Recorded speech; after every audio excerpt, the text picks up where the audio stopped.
The fluorescent lights in the fourth-floor corridor flickered 3 times before dying completely, plunging me into darkness so absolute I could not see my own hands. That was when I heard it. The sound of a wheelchair rolling slowly across the linoleum, even though every patient on this wing was bedridden and under sedation.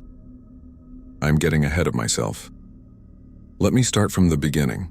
My name is Stefan Clark and I am 28 years old. 3 weeks ago, I accepted a position as the weekend nights charge nurse at Morich Psychiatric Hospital, a sprawling Gothic structure tucked away in the fog-shrouded hills of northern Vermont. The facility sits at the end of a winding road that locals refuse to travel after sunset, surrounded by dense pine forests that seem to swallow sound itself. I needed this job desperately. After losing my previous position at County General due to budget cuts, my savings had dwindled to almost nothing. The rent on my studio apartment was 2 months overdue, and my student loans had entered default. When the offer came through a staffing agency, weekend nights only, Friday through Sunday, 11 p.m. to 7 a.m., I did not hesitate despite the unusual nature of the position. The pay was extraordinary, nearly triple what I had made at County General, with full benefits starting immediately. The only catch was the location and the hours. Morich was a 2-hour drive from any major city, and the weekend night shift was notoriously difficult to fill. Nurses lasted weeks, sometimes only days, before requesting transfers or simply disappearing from the schedule without explanation. I should have recognized the warning signs. My first night arrived with an early autumn storm. Rain hammered the windshield of my aging Honda as I navigated the serpentine road leading to Morwich.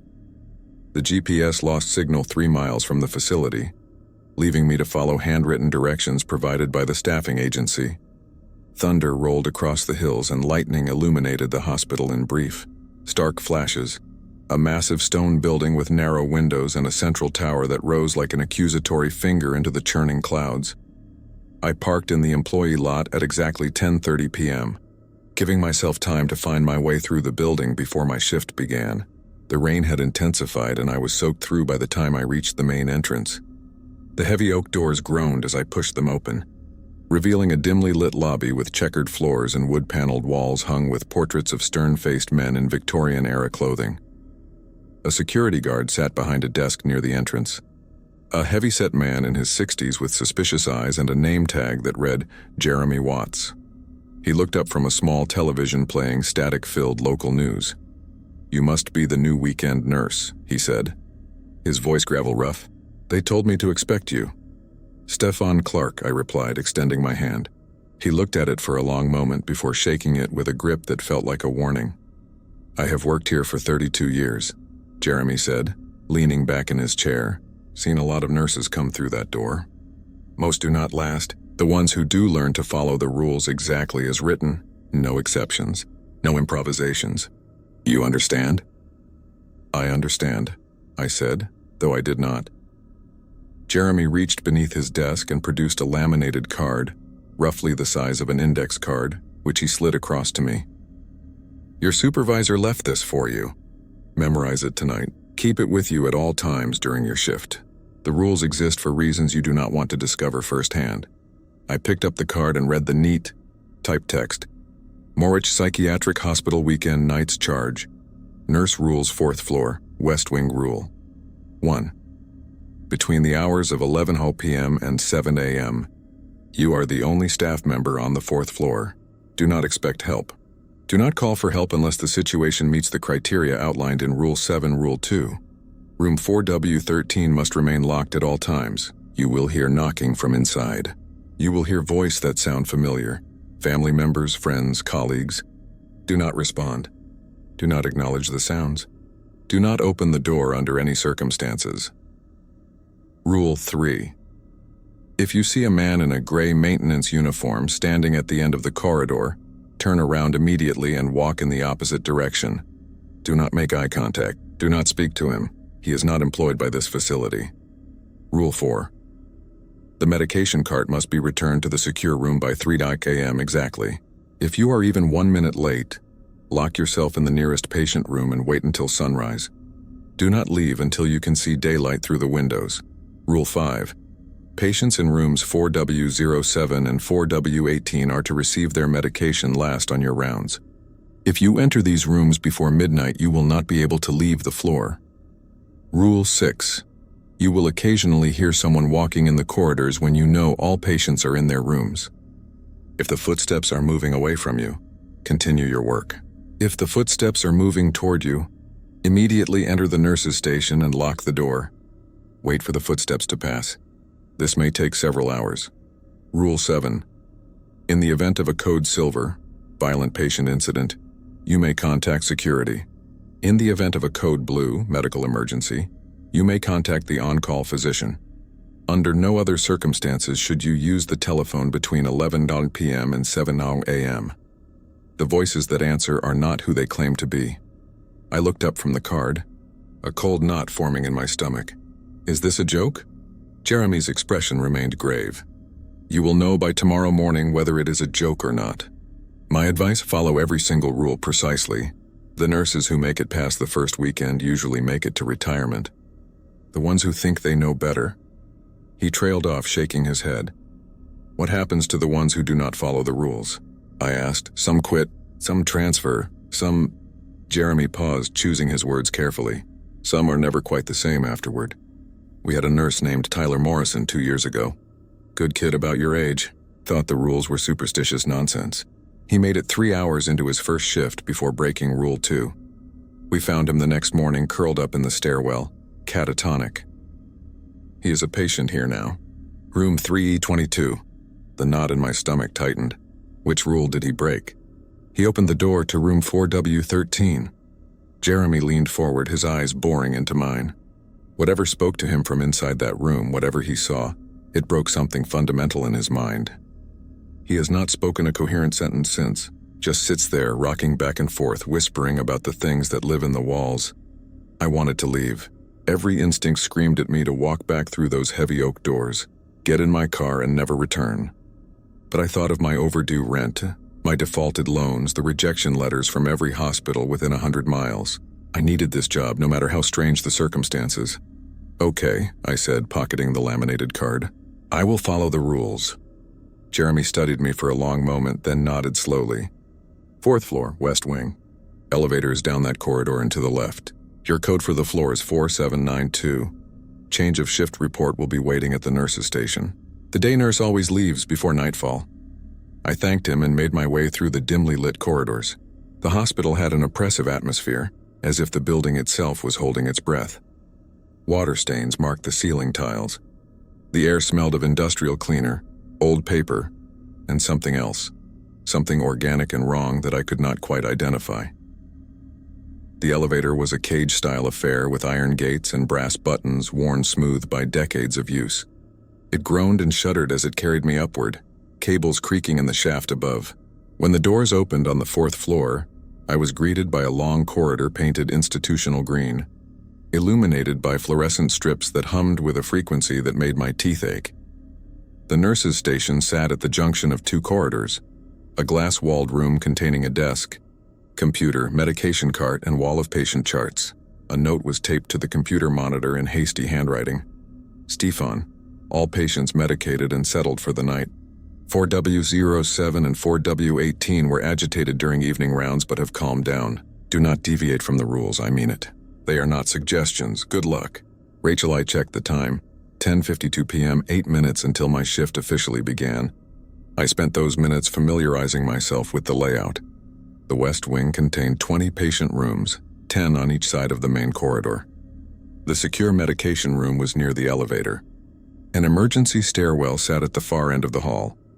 Room 4W13 was on the left side, approximately halfway down the corridor. As I approached it during my initial walkthrough, I felt an irrational surge of dread. The door was solid oak with a small observation window covered by a metal shutter. 3 deadbolts secured it from the outside, and a keypad lock glowed red above the handle. I did not stop walking. I did not look too closely. I continued my tour and returned to the nurse's station just as my watch ticked over to 11 p.m. My shift had begun. The first 2 hours passed uneventfully.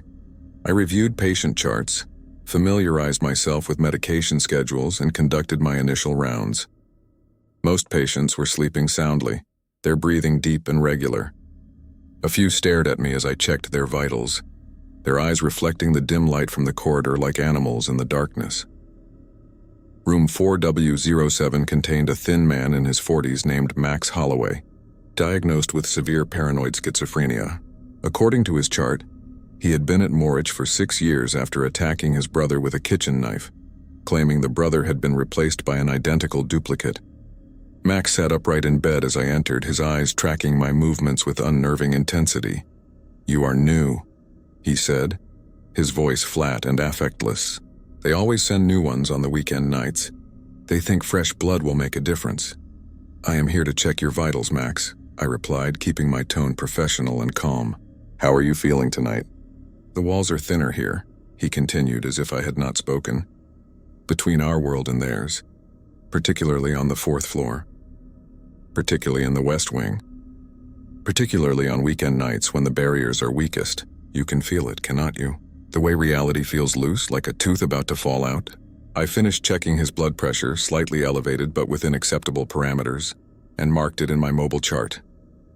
"Try to get some rest, Max. They will test you tonight," he said as I moved toward the door. "The things that live in the spaces between spaces. They will test you to see if you are strong enough, smart enough, obedient enough. Most nurses fail. I wonder which category you will fall into." I did not respond. As I closed the door, I saw Max smile, a strange, knowing expression that made me deeply uncomfortable. Room 4W18 housed a woman named Sarah Chen, according to the chart, but when I entered, I found the room empty. The bed was neatly made. The bathroom door stood open, revealing an unoccupied space. My pulse quickened. I checked the room thoroughly. Behind the door, beneath the bed, inside the closet. No patient. I was about to activate the emergency call system when I noticed something written on the wall above the bed in what appeared to be brown marker. "She walks at midnight." My watch read 11:47 p.m. 13 minutes until midnight. I quickly left the room and checked the logbook at the nurse's station. According to the last entry, Sarah Chen had been discharged 3 days ago. The room was listed as unoccupied, pending deep cleaning and preparation for a new admission. But Rachel's note had specifically mentioned 4W18 being agitated during evening rounds. Had Rachel made a mistake, or was something else happening here? Something the rules were designed to address. I forced myself to breathe slowly, consulting the laminated card in my pocket. Rule 5 stated that patients in rooms 4W07 and 4W18 should receive their medication last, and only after midnight. But 4W18 was empty. Did the rule still apply? I decided to err on the side of caution. I would complete rounds in every other room first, saving 4W07 for after midnight as instructed. If 4W18 remained empty, I would note the discrepancy in my report and move on. The next 40 minutes crawled by with agonizing slowness. I rechecked vitals, documented observations, and tried not to glance too often at room 4W13. Twice I heard sounds coming from behind that locked door, soft scraping, like fingernails on wood, and once a voice that sounded remarkably like my mother calling my name. I ignored it. Rule 2 was explicit. At 12:01 a.m., I prepared medications for Max in room 4W07. The secure medication room was small and windowless, illuminated by a single overhead bulb that cast harsh shadows. As I counted out pills and drew up injectable medications, I became aware of a presence behind me. That distinct feeling of being watched. I turned quickly. The room was empty. The door stood open exactly as I had left it. But the sensation persisted, raising goosebumps along my arms. I completed my preparations quickly and returned to 4W07, where Max sat exactly as he had before, as if he had not moved in the intervening hour. "Midnight has passed," he observed. "Now you can enter our rooms. Now you can perform your duties. The rules protect you, nurse. Remember that. The rules are all that stand between you and them." I administered his medications in silence, noting that his pupils were dilated despite the dim lighting. His skin felt cool and slightly clammy to the touch. "Have you seen him yet?" Max asked as I prepared to leave. "The man in the gray uniform? He walks these halls every night, searching for something he lost, or perhaps searching for new things to lose. The distinction becomes unclear after a while.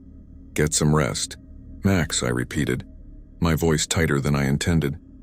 As I closed his door, I heard him laugh, a dry, rasping sound that seemed to echo longer than it should have. At 1:15 a.m., I began preparing the medication cart for the scheduled 2 a.m. rounds. The cart was a heavy metal structure on wheels, containing locked drawers of controlled substances and patient-specific medication bins. As I worked, I heard footsteps in the corridor outside the nurse's station. Slow, deliberate footsteps. Heel toe, heel toe, heel toe.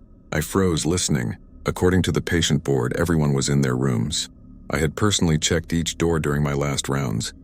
The footsteps continued, growing louder. They were approaching the nurse's station. I looked up through the glass walls and felt my breath catch in my throat. A man stood at the far end of the corridor, approximately 50 feet away. He wore a gray maintenance uniform, the kind with the name patch over the breast pocket and a utility belt. He stood perfectly still, facing in my direction. Rule 3 surged into my mind. If you see a man in a gray maintenance uniform standing at the end of the corridor, turn around immediately and walk in the opposite direction. Do not make eye contact. Do not speak to him. He is not employed by this facility. My heart hammered against my ribs. The man remained motionless, and in the dim fluorescent light I could not make out his facial features. Just a silhouette in gray, human-shaped but somehow wrong in proportions I could not quite identify. I forced myself to turn away, breaking eye contact. Moving carefully, I wheeled the medication cart toward the opposite end of the corridor, away from the figure. I did not look back. I did not allow myself to confirm whether he was following. I focused on the task at hand, moving from room to room, administering medications with hands that trembled slightly. Every moment I expected to feel a hand on my shoulder, to hear breathing behind me, to turn and find that gray uniformed figure inches from my face. But nothing happened. By the time I completed the medication round at 2:47 a.m., my shirt was soaked with nervous sweat despite the cool temperature. The medication cart needed to be returned to the secure room by 3 a.m. Rule 4 was explicit about this timing. I checked my watch. 2:51 a.m., 9 minutes. I wheeled the cart back toward the central area, my nerves screaming with tension. The corridor was empty now. No figure in gray. No sounds except the hum of fluorescent lights and the distant rumble of the building's ancient heating system. I reached the medication room at 2:56 a.m. and began the process of securing the cart, locking drawers, verifying counts of controlled substances, completing the required documentation. The wall clock in the medication room showed 2:59 a.m. as I finished the final security check. I locked the medication room door at exactly 3:01 a.m. Relief flooded through me, followed immediately by exhaustion. I returned to the nurse's station and collapsed into the desk chair, allowing myself a moment to simply breathe. That was when the lights went out. Not gradually. Not with warning. One moment the corridor was illuminated by fluorescent strips. The next I was plunged into absolute darkness. The sudden absence of the electrical hum made the silence feel thick and oppressive. I fumbled for my phone, activating the flashlight feature. The beam cut through the darkness, revealing the familiar glass walls of the nurse's station, the desk, the computer now dark and lifeless and reflected in the glass. Standing directly behind me was the figure in the gray maintenance uniform. I spun around, my heart seizing in my chest. The beam of my flashlight swept across an empty room. No one behind me. No one in the station at all except myself. But in the glass, the reflection had been clear. I had seen him standing there, close enough to touch. The lights flickered once, twice, then came back on with a surge that made me flinch.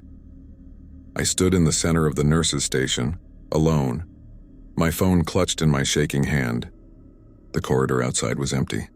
Everything appeared normal, but I knew what I had seen, or rather, what I had seen reflected but not present. The clock on the wall read 3:07 a.m., 4 hours until sunrise, 4 hours until the end of my shift. I did not know if I could survive 4 more hours. At 3:30 a.m., I heard the wheelchair. The sound began at the far end of the corridor near the emergency stairwell. Metal wheels on linoleum, squeaking slightly with each rotation. The rhythmic sound grew closer, steady and inexorable. I checked the patient board again, confirming what I already knew. Every patient on this floor was bedridden, either by physical limitation or chemical restraint. We had no wheelchairs on the 4th floor West Wing. They were kept on the rehabilitation floor 2 levels below, The sound continued its approach. I could track its progress through the corridor by the squeaking of the wheels. It passed room 4W18 empty. It passed room 4W16. It was coming directly toward the nurse's station. I consulted the rules card with trembling fingers. Rule 6 mentioned footsteps but said nothing about wheelchairs. Did the same logic apply? If the sound was approaching, should I lock myself in the nurse's station? I made the decision quickly. Better to be cautious than to discover too late that I had misunderstood. I moved to the station door, preparing to seal myself inside. That was when the wheelchair came into view. It was empty. An old-fashioned wheelchair with large wheels and a high back, rolling down the center of the corridor with no visible means of propulsion. No one pushing it. No one sitting in it. Just the wheelchair, moving at a steady pace directly toward where I stood. I ducked back into the nurse's station and locked the door. Through the glass, I watched the wheelchair continue its approach. It reached the junction where the station stood and stopped directly in front of the glass wall. For 30 seconds, nothing happened. The wheelchair simply sat there facing the station as if waiting for something. Then slowly it began to turn. The movement was smooth and deliberate, rotating 180 degrees until it faced back down the corridor. Once the turn was complete, it began rolling away back toward the emergency stairwell. I watched until it disappeared around the corner at the far end. The squeaking of the wheels faded gradually, growing fainter and fainter until silence returned. I remained in the locked nurse's station for another 20 minutes, watching the corridor, waiting for some other impossible thing to manifest. But the fourth floor remained still and quiet, illuminated by the harsh fluorescent lights that revealed nothing but empty hallways and closed doors. At 4 a.m., I forced myself to leave the station and conduct another patient check. Max in room 4W07 was awake, sitting up in bed with his eyes fixed on the ceiling. "It is the worst between 3 and 5, he said as I entered. "The hours when the boundary is thinnest. The hours when they can almost push through." "Did you see him? The man in gray?" "I saw something," I admitted, too exhausted and frightened to maintain professional distance. "He was a maintenance worker here," Max said, his voice taking on a storytelling quality. "Back in the 1960s, when this place was twice as large and 3 times as cruel. His name was David Marsh. He fell down the elevator shaft while performing repairs, 4 floors straight down onto concrete. They say it took him 3 hours to die, calling for help that never came." "That is just a story," I said, but my voice lacked conviction. "Is it?" Max smiled that knowing smile again. "The hospital covered it up, of course. Paid off his widow, sealed the incident report. But David never left. He still walks these halls, still wearing his gray uniform, still searching for the help that never arrived. And sometimes when nurses break the rules, he finds them. He helps them. Helps them the same way he was helped, with hours of darkness and silence and a long fall into nothing." I completed my check quickly and left without responding. Max's laughter followed me into the corridor, echoing strangely off the walls. At 5:30 a.m., with 90 minutes remaining in my shift, I heard the knocking at room 4W13. It started softly. 3 polite raps, the kind you might hear when someone is checking whether a room is occupied. I was at the nurse's station, documenting the night's events in the electronic chart system, when the sound cut through the silence. I stopped typing, listening. The knocking came again. 3 raps, perfectly spaced. Rule 2 was absolute: do not respond. Do not acknowledge the sounds. Do not open the door under any circumstances. I tried to focus on my documentation. The knocking intensified. No longer polite, demanding, urgent, bang, bang, bang. Then I heard the voice. "Why, Stefan? Stefan, it is me. It is Mom. Please, honey, I need your help. I am hurt. I am bleeding. Please open the door." My mother's voice. Exactly as I remembered it. The slight rasp from years of smoking. The Vermont accent that softened the R sounds. The endearment she had called me since childhood. My hands gripped the edge of the desk. I knew it was not real. I knew the rules. But that voice, it was perfect. Absolutely perfect. "Stefan, please. There is something in here with me. It is getting closer. I can hear it breathing. Please, baby, please open the door." Panic and fear flooded that voice. My mother, terrified and begging. Every instinct screamed at me to help, to run down that corridor and unlock the door, to rescue her from whatever nightmare she was experiencing. But I knew the truth. My mother was 2 hours away, sleeping safely in her bed. This was a test, a trap. Rule 2 existed for this exact moment. I placed my hands over my ears, but the sound penetrated anyway. The banging grew more frantic. The voice became shrill with terror. "Stefan! Oh God, it is touching me. It is pulling me down! Please, please!" A scream echoed down the corridor. A terrible, agonized scream that sounded exactly like my mother dying in unspeakable pain. Then silence. Complete and absolute silence. I sat at the desk, shaking, tears streaming down my face. My hands remained over my ears even though the sounds had stopped. I do not know how long I stayed like that, minutes, hours, time had become meaningless. Eventually I lowered my hands. The corridor was quiet, normal, as if nothing had happened. I checked my watch. 6:15 a.m., 45 minutes until the end of my shift. I had survived the night. At exactly 7 a.m., the elevator doors opened and Rachel emerged, a tired-looking woman in her 50s with kind eyes and gray-streaked hair pulled back in a practical bun. She took one look at my face and sighed. "You made it through your first night," she said simply. "Not everyone does. You followed the rules?" "Yes," I replied, my voice hoarse from disuse and suppressed terror. "Every single one. Good. That is good." She set her bag down at the nurse's station and began reviewing the night's documentation on the computer. The first weekend is always the hardest. After that, your mind adapts. You learn to compartmentalize the impossible things. You learn to treat this shift like any other job, just with more unusual requirements. "What is room 4W13? I asked. "What is actually in there?" Rachel was quiet for a long moment, her eyes fixed on the computer screen. When she finally spoke, her voice was carefully neutral. "The official record states that room 4W13 has been structurally unsafe since a renovation project in 1987. The official record states that it remains locked and unoccupied for safety reasons pending repairs that have been perpetually delayed due to budget constraints." "And unofficially?" I pressed. "Unofficially?" Rachel looked at me directly. "Unofficially, there are some rooms in some buildings where reality is thinner, where the barriers between what is and what should not be become permeable. Room 4W13 is one such place. What it contains depends on who looks inside, who listens to the sounds from within, who opens that door. It shows people what they fear most, what they love most, what they have lost. And if you give it the chance, if you break Rule 2, it will use those things to pull you into wherever it exists." Tyler Morrison opened that door. Tyler Morrison is gone now, even though his body still walks these halls. I thought of the catatonic patient Jeremy had mentioned, condemned to live out his days in this building, broken by whatever he had witnessed behind that locked door. "Why do we work here?" I asked quietly. "Why do any of us accept these conditions?" Rachel smiled sadly. "Because the patients need care, Stefan. The people in these rooms, Max and all the others, they are genuinely ill. They need medication, monitoring, and someone to ensure their basic safety. The fact that this particular floor has unusual properties does not change their fundamental needs. Someone has to do this work. Someone has to follow the rules and provide care during the hours when reality is unstable." She paused, then added, "Also, the pay is extraordinary, and we get excellent health insurance. After a while, you learn to focus on those practical aspects rather than the philosophical implications of working in a building where the laws of nature are negotiable."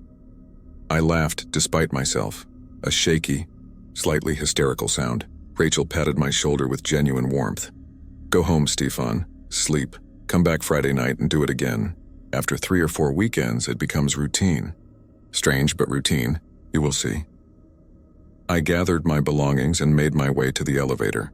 As the doors closed and the cage began its descent, I looked back down the corridor one final time. The man in the gray maintenance uniform stood at the far end, watching me leave. I did not make eye contact. I did not wave. I simply turned away and let the elevator carry me down to the ground floor, back to the world where reality followed predictable rules and maintenance workers were flesh and blood. Jeremy was still at his desk when I passed through the lobby. He looked up from his newspaper and nodded approvingly. "You made it through," he said. "First night is always the worst." "You followed the rules exactly?" "Exactly," I confirmed. "Good man." We might have a career nurse in you yet." He returned to his newspaper, dismissing me with the comfortable casualness of someone who had seen this scene play out dozens of times before. I walked out into the pale dawn light. Rain had cleared during the night, leaving the parking lot slick and gleaming. The storm clouds had broken apart, revealing patches of blue sky and the promise of a beautiful autumn day. I sat in my car for several minutes before starting the engine, processing the events of the past 8 hours. Part of my mind insisted that I had experienced a series of elaborate hallucinations, perhaps caused by stress and exhaustion. Another part, the part that had felt the wrongness radiating from room 4W13, that had seen the wheelchair roll without propulsion, that had heard my mother's voice calling from behind an impossible door. That part knew the truth. Morwich Psychiatric Hospital existed in a space where the normal rules were suspended. The 7 rules I had been given were not guidelines.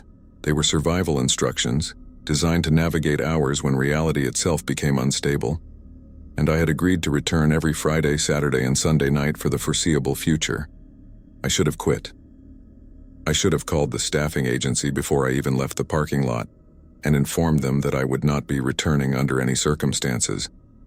But I thought of my overdue rent, my defaulted student loans, and the stack of rejection letters from every conventional nursing position I had applied for in the past 3 months. I thought of the astronomical pay rate and the immediate benefits. I thought of Rachel's weary kindness and her quiet certainty that someone had to provide care to the patients on the 4th floor, regardless of the supernatural complications. And I thought of Max, sitting up in his bed at 4 in the morning, calmly explaining the nature of the man in gray. Max, who was genuinely mentally ill and also genuinely perceptive about the unusual nature of this place. Max, who needed medication and monitoring and someone to ensure his basic safety. Someone had to do this work. Someone had to follow the rules. I started the engine and began the 2-hour drive back to my apartment, watching in the rearview mirror as Morwich Psychiatric Hospital receded into the distance, gray stone against morning light, waiting patiently for nightfall and the next set of weekend shifts. I would return on Friday night, and the Friday after that, and the Friday after that, for as long as I could maintain my sanity and follow the 7 rules exactly as written, because Rachel was right. After a while, you learn to compartmentalize the impossible things. You learn to treat this shift like any other job, just with more unusual requirements. You learn that some buildings exist in the spaces between spaces, where the barriers are thin and reality becomes negotiable. You learn to survive. That was 3 months ago. I am still working the weekend night shift at Morwich Psychiatric Hospital. I have followed the 7 rules without exception, and I have survived 26 consecutive nights without incident beyond the expected supernatural disturbances. I have seen the man in gray 11 times. I have heard the wheelchair 4 times. I have heard voices calling from room 4W13 on every single shift, using the voices of my mother, my dead father, my college roommate, and once chillingly, my own voice calling for help. I have never responded. I have never broken the rules. Last Friday, as I was preparing to leave at the end of my shift, Rachel pulled me aside in the lobby. "The administration is pleased with your performance," she said. "They're considering offering you a permanent position as weekend nights charge nurse, with additional compensation and supervisory responsibilities." "Supervisory responsibilities?" I asked. "Eventually, we will need to hire additional weekend night staff," Rachel explained. "Someone will need to train them, ensure they understand the rules, make certain they follow the established safety requirements. Someone with experience who has proven they can handle the unique challenges of this position." I thought about Tyler Morrison, catatonic in room 3E22, destroyed by 3 hours on the 4th floor before he understood what the rules truly meant. I thought about the unnamed nurses who had quit or transferred or simply disappeared from the schedule without explanation. I thought about the responsibility of teaching someone else how to navigate the impossible. "I will consider it," I told Rachel. She nodded, unsurprised. "Take your time. The offer stands indefinitely. We are in no hurry." As I walked to my car, I realized that I had crossed a threshold without noticing the exact moment. Somewhere during the past 3 months, I had stopped being a temporary employee trying to survive long enough to find something better. I had become someone who belonged to this place. Someone shaped by the experience of working in a building where reality was negotiable. and survival depended on strict adherence to inexplicable rules. Had become a Morich nurse, and when I returned tonight at 11:30 p.m., when I checked the locks on room 4W13 and prepared medications for Max and listened for the squeaking of phantom wheelchairs in empty corridors, I would do so not with terror, but with the calm competence of routine, because someone had to do this work, and I had learned to follow the rules.